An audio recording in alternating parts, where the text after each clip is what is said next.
ফিলিস্তিনের অবরুদ্ধ গাজা ভূখণ্ডে ইসরায়েলি বর্বর হামলায় কমপক্ষে আরও ৪৭ ফিলিস্তিনি নিহত হয়েছেন। এতে করে উপত্যকাটিতে নিহতের মোট সংখ্যা ৪৪,৪০০ ছাড়িয়ে গেছে।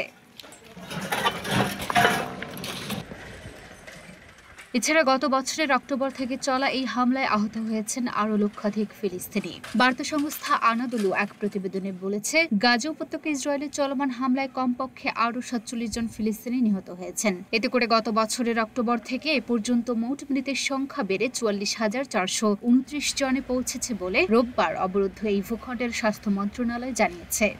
সিল্কোর সিল্ক অ্যান্ড শাইন, যাতে আছে আর্গান অয়েল ও ওট প্রোটিনের গুডনেস, যা আপনার চুলকে রাখে হেলদি অ্যান্ড শাইনিং।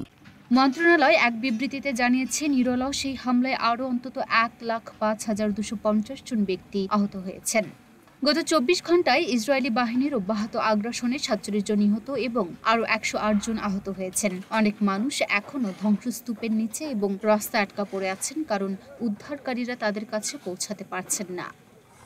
উল্লেখ্য, গত ৭ই অক্টোবর হামাসের নজিরবিহীন আন্তঃসীমান্ত হামলার পর থেকে ইসরায়েল গাজা উপত্যকায় অবিরাম বিমান ও স্থল হামলা চালিয়ে যাচ্ছে। ইসরায়েলি এই হামলায় হাসপাতাল, স্কুল, শরণার্থী শিবির, মসজিদ, গির্জা সহ হাজার হাজার ভবন ক্ষতিগ্রস্ত বা ধ্বংস হয়ে গেছে। এছাড়া অবরুদ্ধ এই ভূখণ্ডের ৬০% অবকাঠামো ক্ষতিগ্রস্ত বা ধ্বংস হয়ে গেছে। ইসরায়েল ইতোমধ্যেই আন্তর্জাতিক বিচার আদালতে গণহত্যার অভিযোগে অভিযুক্ত হয়েছে। লুনা আফরোজ, নিপা, ঢাকা পোস্ট।